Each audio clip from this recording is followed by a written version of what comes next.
আউযু বিল্লাহি মিনাশ শাইতানির রাজিম ওয়া কুর রাব্বি আউযু বিকা মিন হামাযাতিশ শায়াতিন ওয়া আউযু বিকা রাব্বি আন ইয়াহদুরুন।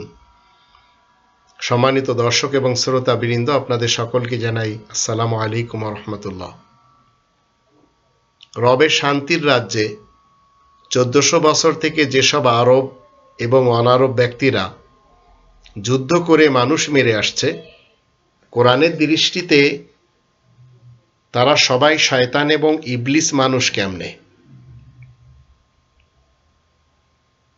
আপনাদের মনে রাখতে হবে, রবের ইসলামী কিংডমের তামাম শয়তান এবং ইবলিস মাফিয়ারাই বিভিন্ন কৌশলে রবের সৃষ্টি করা ইনসানকে হত্যা করে।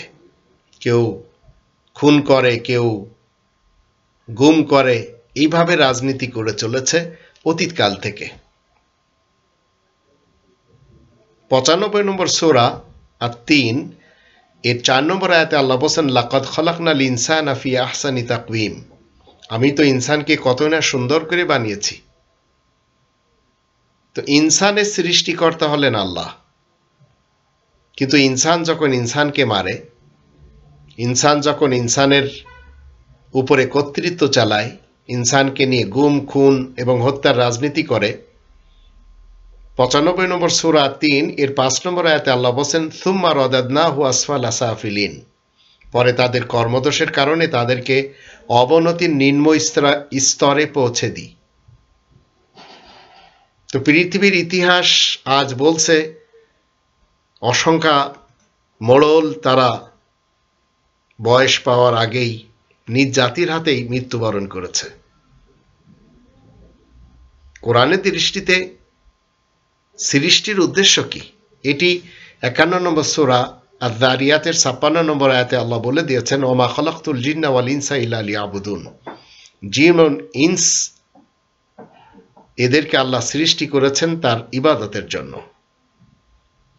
সবাই আল্লাহ তাআলার দাসত্ব করবে, বন্দেগী করবে। এজন্য আল্লাহ রাব্বুল আলামিন কি করেছেন? তাদেরকে সৃষ্টি করেছেন। 67 নম্বর সূরা আল মুলকের 2 নম্বর আয়াত মতে আল্লাহ বলেন, হায়াত এবং মৌতের আসল উদ্দেশ্য কি সেটি নিয়ে আমরা যদি একটু দেখি, আল্লাহ বলেন, আল্লাযী খালাকাল মাউতা ওয়াল হায়াতা লিয়াবলুয়াকুম আইয়ুকুম আহসানু আমালা। যিনি সৃষ্টি করেছেন হায়াত এবং মৌত, তিনি দেখতে চান উত্তম কর্ম কে করতে পারে, উত্তম কাজ কে করতে পারে। আল্লাযী খালাকাল মাউতা ওয়াল হায়াতা লিয়াবলুয়াকুম আইয়ুকুম আহসানু আমালা। আইয়ুকুম আহসানু আমালা, এখানে যিনি সৃষ্টি করেছেন মৌত এবং হায়াতকে, দেখতে চান উত্তম কাজ কে করে। তো লাকাদ খালাকনাল ইনসানা ফি আহসানি তাকওয়িম, এটি আমরা জানলাম। আল্লাহ বলেন, আমি তো ইনসানকে কতই না সুন্দর করে বানিয়েছি। তো উত্তম ইনসান উত্তম কাজ করবে, এটাই তো রবের সৃষ্টির উদ্দেশ্য। উত্তম ইনসান উত্তম কাজ করবে, কিন্তু উত্তম কাজ যারা করবে না তারা ইবলিস এবং শয়তান হবে। তো ইবলিস এবং শয়তান হতে গেলে আল্লাহ তাআলার নিষেধাজ্ঞাকে যারা উপেক্ষা করে চলে, আল্লাহ তাআলার নিষেধাজ্ঞাকে যারা মানে না, তারাই তো ইবলিস এবং শয়তান মানুষ হয়। 2 নম্বর সূরা আল বাকারার 83, 84, 85 এই 3টি আয়াত থেকে আমাদের জানতে হবে আল্লাহ রাব্বুল আলামিন এখানে কি বলছেন। ওয়াইদ আখাযনা মিসাকা বানি ইসরাঈলা লা তা'বুদুনা ইল্লাল্লাহ ওয়া বিল ওয়ালিদাইনি ইহসানা ওয়া যিল কুরবা ওয়াল ইয়াতামা ওয়াল মাসাকিনি ওয়া কুলু লিন-নাসি হুসনা ওয়া আকিমুস সালাতা ওয়া আতুজ যাকাত সুম্মা তাওয়াল্লাইতুম ইল্লা কালিলাম মিনকুম ওয়া আনতুম মুরিদুন। আর যখন আমি বানি ইসরায়েলদের কাছে অঙ্গীকার নিয়েছি, তোমরা আল্লাহ ব্যতীত অন্য কারোর গোলামি করবে না, আর মাতা পিতা ও আত্মীয় স্বজন আর এতিম এবং মিসকিনদের সাথে সদ্ব্যবহার করবে, আর সকল মানুষের সাথে ভালো কথা বলবে, আর নামাজ কায়েম করবে, যাকাত দিবে, তারপর তোমাদের মধ্য থেকে স্বল্প সংখ্যক ছাড়া তোমরা মুখ ফিরে নিচ্ছ আর তোমরাই হচ্ছ অগ্রাহ্যকারী। এখন যারা অগ্রাহ্যকারী আল্লাহ রাব্বুল আলামিনের আয়াতের বিপরীত কর্মকাণ্ড করে, এরাই তো ইবলিস এবং শয়তান মানুষ।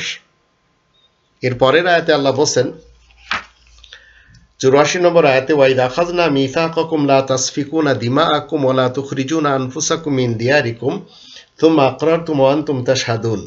আর আমি যখন তোমাদের থেকে অঙ্গীকার নিলাম যে তোমরা নিজেদের মধ্যে খুনাখুনি করবে না আর আপন দিগকে তাদের ঘর থেকে বের করবে না, তারপর তা মেনে নিলে আর তোমরা তার সাক্ষ্য দিচ্ছ।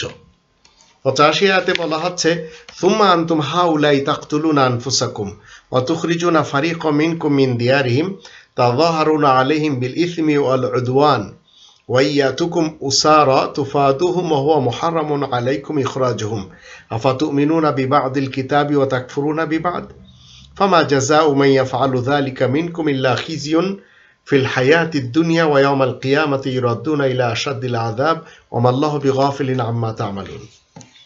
তারপর তোমরাই তো নিজেদের মধ্যে খুনাখুনি করে যাচ্ছ আর তোমরা তোমাদের মধ্য থেকে একদলকে বের করে দিচ্ছ তাদের ঘর থেকে।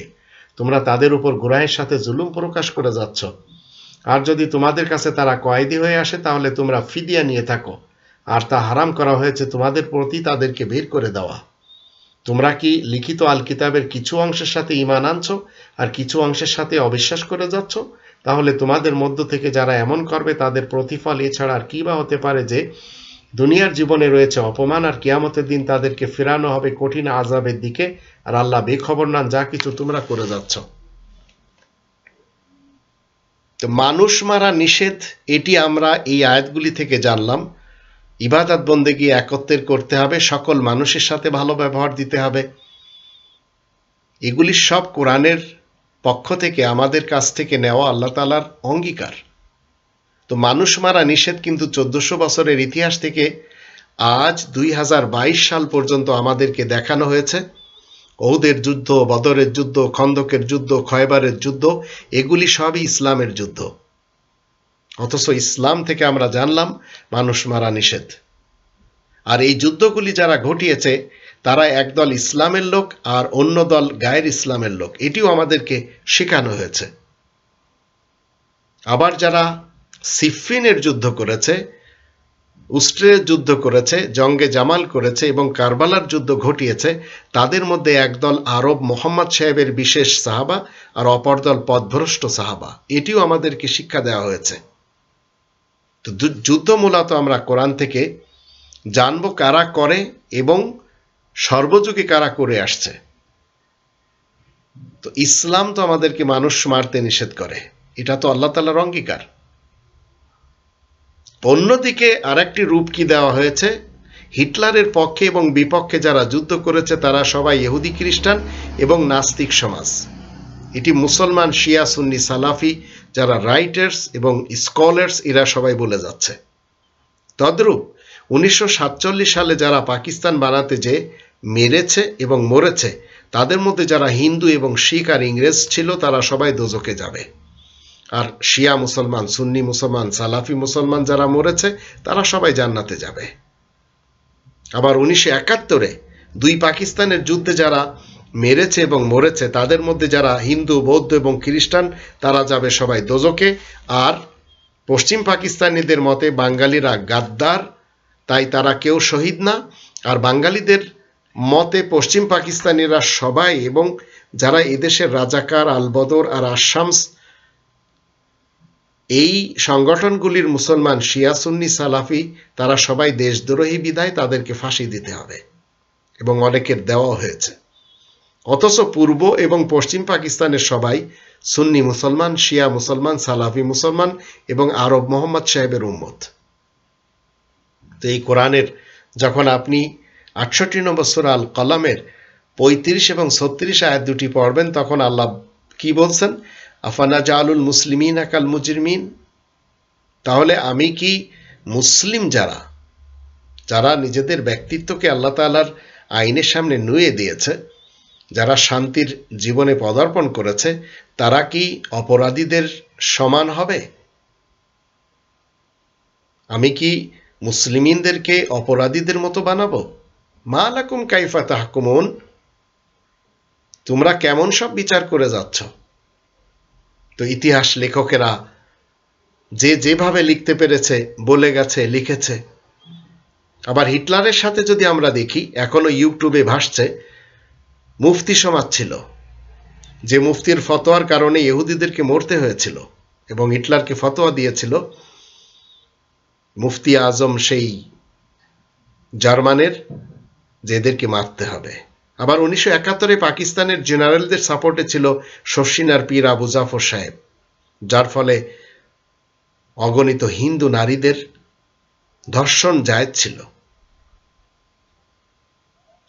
বাংলাদেশের পঞ্জতন, আবার Jinnah, Barack Hussein Obama, Arafat, Sisi, Indira Feroze, Saddam, Gaddafi, Khomeini, Bashar al Assad, Ziaul Haq, Bhutto, Yahya, Ayub, Pervez Musharraf, Mullah Omar, Laden, এরা সবাই মুসলমান, এরা সবাই খুনি, এরা মানুষ মেরেছে এবং এরা সবাই রবের বিধান অমান্য করেছে। তথাপি এরা কেউ ইবলিস শয়তান না, মুসলমানদের হিরো।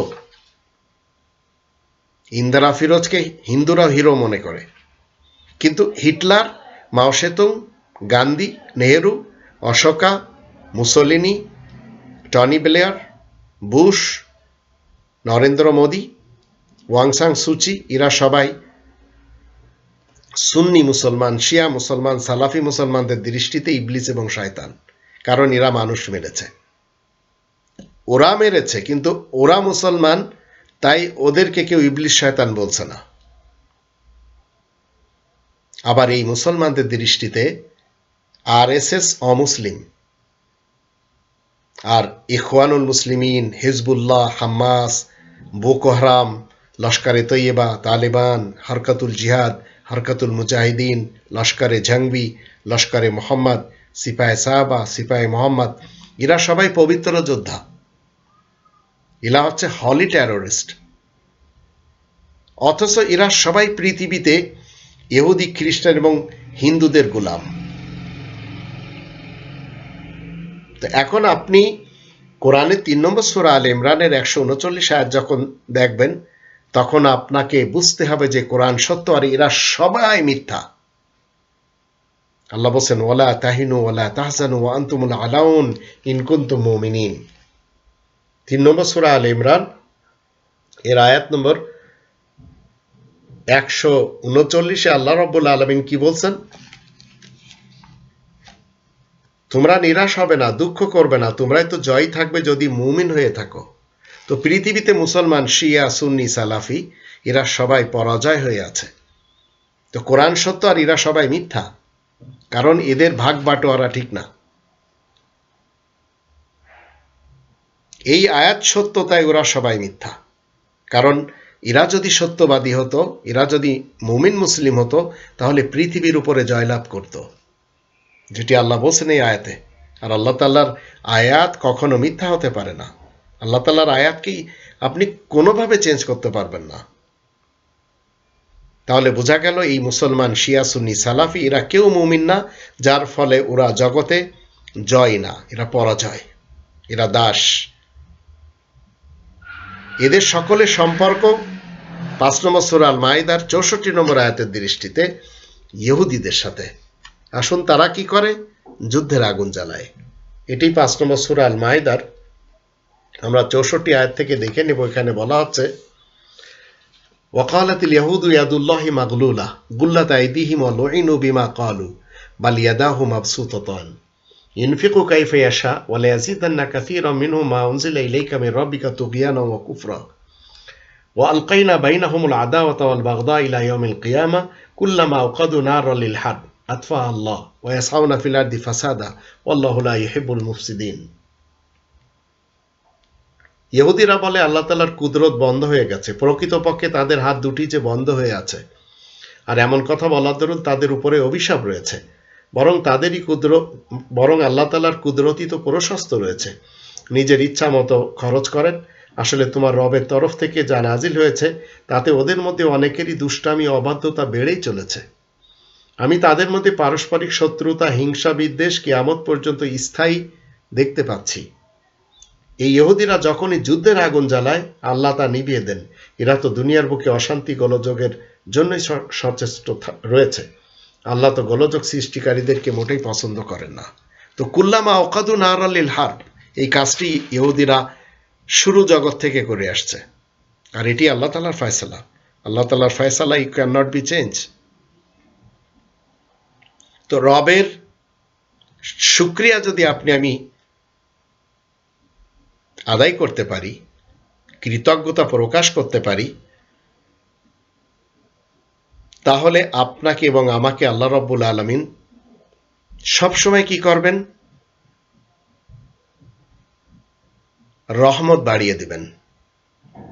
আর এটি 14 নম্বর সূরা ইব্রাহিমের 7 নম্বর আয়াতে বলা হচ্ছে, ওয়া ইস্তাআযানা রাব্বুকুম লা ইন শাকারতুম লা আযীদান্নাকুম ওয়া লা ইন কাফারতুম ইন্না আযাবি লাশাদীদ।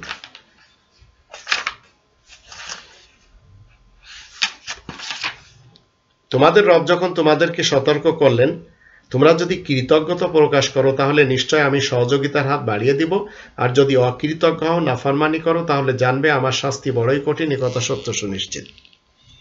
তো পৃথিবীতে যারা কোরআন মানার দাবিদার, কোরআনের ধারক এবং বাহক সেজে আছে, শিয়া মুসলমান, সুন্নি মুসলমান, সালাফি মুসলমান, এরা সবাই খ্রিস্টানদের অধীনে রয়েছে, ইহুদিদের অধীনে রয়েছে।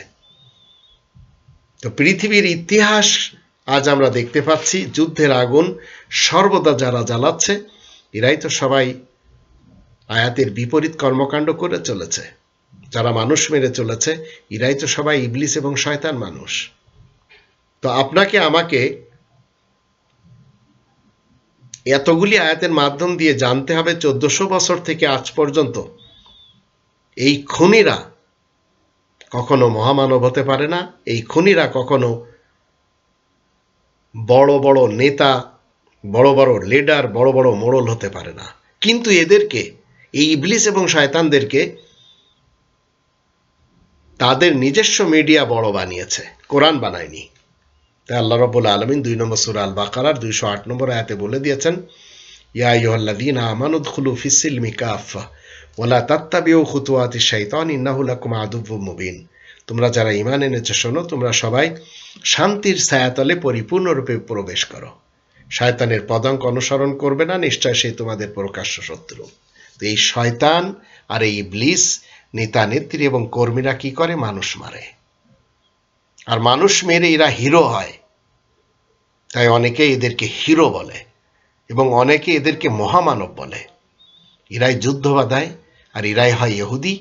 আর এই ইহুদি সিফাতের ইবলিস এবং শয়তান মানুষ, এরা রবের শান্তির রাজ্যকে অশান্তিতে পরিবর্তন করে দেওয়ার জন্য রাত দিন এক করে দিয়েছে। এদের কাছে রয়েছে মিডিয়া। আল্লাহ আমাদের সবাইকে কোরআনের সত্য বুঝ, সঠিক তথ্য মেনে শান্তির জীবনে পদার্পণ করে জীবন কাটানোর তৌফিক দান করুন।